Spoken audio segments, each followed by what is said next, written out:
Welcome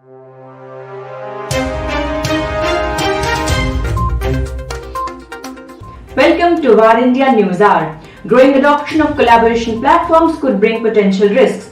There has been a widespread adoption of collaboration platforms across industries to improve and personalize customer experience. Organizations are using these platforms in innovative ways to improve, personalize and hence deliver better customer experience to a variety of customers across rural and urban areas. This has helped companies establish a better connection with a larger customer base and gives customers the flexibility to connect from anywhere, anytime and across any device.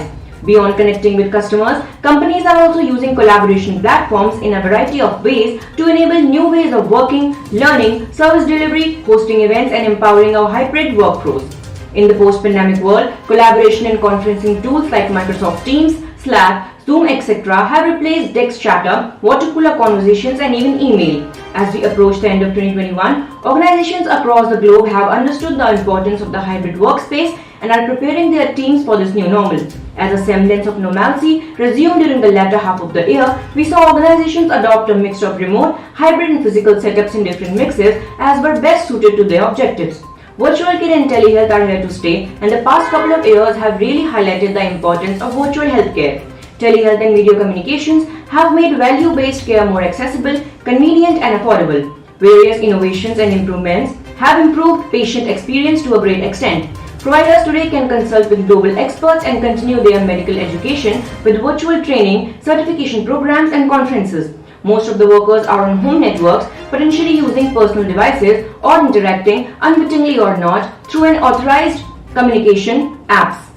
This makes the identification and mitigation of risk and the management of regulatory compliance exponentially more complex. It is time to adopt the Zero Trust approach to adapt to hybrid working environments, and more companies will drive to adopt the Zero Trust security model. The Zero Trust approach requires verifying everything and trusting none when it comes to cybersecurity. Conversations around protecting the hybrid workflows from risk will lead security professionals to adopt modern tools and technologies like multi-factor authentication and the Zero Trust approach to security. Let's look into today's headlines in Var India. The Indian Army launches messaging application. The Indian Army launched a new messaging application called ASIGMA, which stands for Army Secure Indigenous Messaging Application for in-house communication. ASIGMA has been developed entirely in-house by a team of officers of the Corps of Signals. ASIGMA has been fielded on Army-owned hardware and lends itself to lifetime support with future upgrades. The Army said the new application is being deployed on the Army's internal network as a replacement of Army Wide Area Network messaging application, which has been in service for the past 15 years.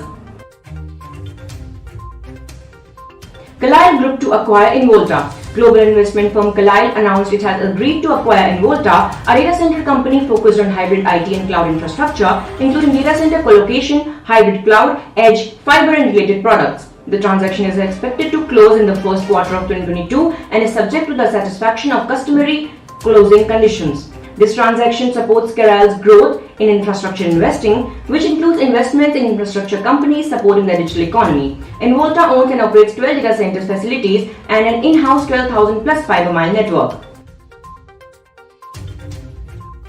Jayant Sinha says Centre is working to bring changes in the GST Act. While speaking at the ASSOCHAM E-Summit on non-banking finance companies and infrastructure financing transforming the financial lending landscape, BJP leader and chairman of the Parliamentary Standing Committee on Finance, Jayant Sinha said that the government is working to bring changes in the GST Act and other public platforms so that the companies can utilize data to grow big in size and scale. However, he said any change will need statutory backing through legislation, as the GST network does not enable the usage of data within the GSTN for any other purpose.